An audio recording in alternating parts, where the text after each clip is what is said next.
Bonjour et bienvenue au Salon des entrepreneurs Lyon-Auvergne-Rhône-Alpes. Bienvenue. Vous êtes Olivier Pageron, vous êtes délégué régional Rhône-Alpes de Business France. Alors, juste pour rapidement, est-ce qu'on peut rappeler quel est le rôle de Business France et d'où vient cette agence? Alors, Business France, c'est l'agence de l'État en charge de l'internationalisation des entreprises. Donc, on est en charge de l'étranger.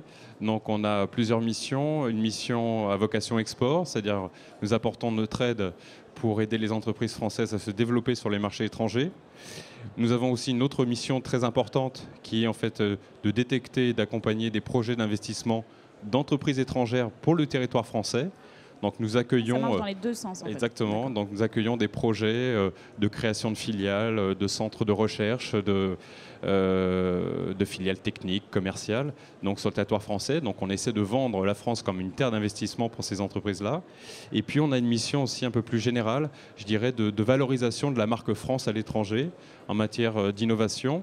Donc nous avons notamment lancé il y a quelques mois une campagne à l'étranger qui s'appelle Creative France, pour montrer tous les atouts de la France, quel que soit le domaine d'activité, que ce soit le numérique, la santé, l'agroalimentaire. Voilà, donc nous avons en charge, en tout cas, le pilotage de toutes ces actions. D'accord. Concrètement, au niveau du territoire de Lyon, comment ça se traduit pour les entrepreneurs qui sont ici ? Les entreprises en fait prennent contact avec moi, en l'occurrence, puisque je suis le représentant pour la région. Et puis, on va essayer de regarder ensemble quel est le projet. Où est-ce que l'entreprise en est aussi dans son stade de développement à l'étranger, puisqu'on peut avoir affaire à des TPE, à des PME, à des entreprises peut-être un peu plus grosses, avec peut-être une phase de développement complètement différente. Donc on va faire déjà en fait un état des lieux de là où elles en sont et de voir si elles sont à même de mener un projet de développement à l'export, puisque notre rôle, notre vocation, c'est de mettre en œuvre un plan d'action de prospection commerciale à l'étranger. Donc ça suppose que l'entreprise soit déjà structurée, qu'elle soit prête, qu'elle ait accès éventuellement même à des financements.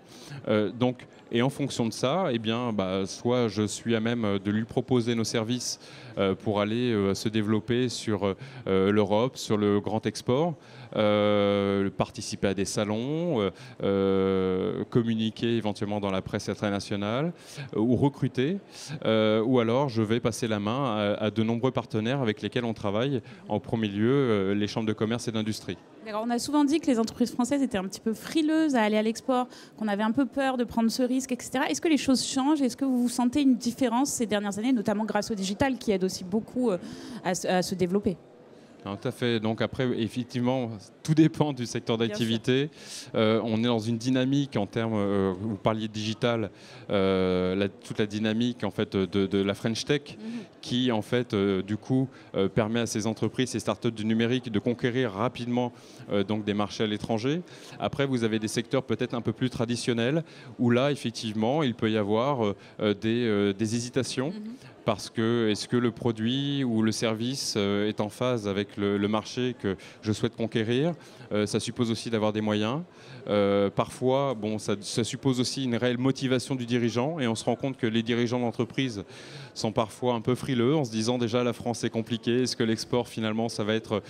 Et puis on essaie de les rassurer, en tout cas en expliquant qu'il existe tout un tas d'outils qui vont les aider donc à bien structurer leur démarche, à définir une stratégie, et puis de dire que derrière il y a aussi des financements publics qui vont aider ces entreprises, je dirais, à sécuriser l'ensemble de cet effort. Des financements qui ne sont pas forcément connus par les dirigeants en même temps. Effectivement, donc Business France travaille notamment avec la COFAS, avec BPI France, avec qui nous avons un lien très étroit, mais on est aussi en lien avec tout type de partenaires, publics ou privés, à même d'apporter une solution à ces entreprises. D'accord, donc quel que soit mon type d'entreprise, le secteur d'activité dans lequel je travaille, je peux me rapprocher de Business France et voir ce qu'il est possible de faire. Absolument. D'ailleurs, nous avons une organisation qui va, j'irai dans ce sens-là, puisque Business France a un pôle, opérationnel, organisé en filière sectorielle. D'accord.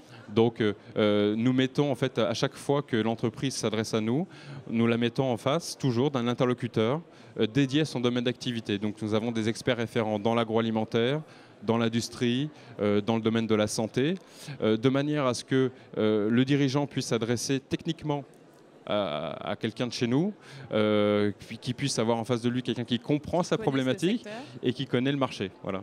Très bien. On invite tous les entrepreneurs qui sont ici à se rapprocher de Business France. Merci beaucoup. Absolument. Merci.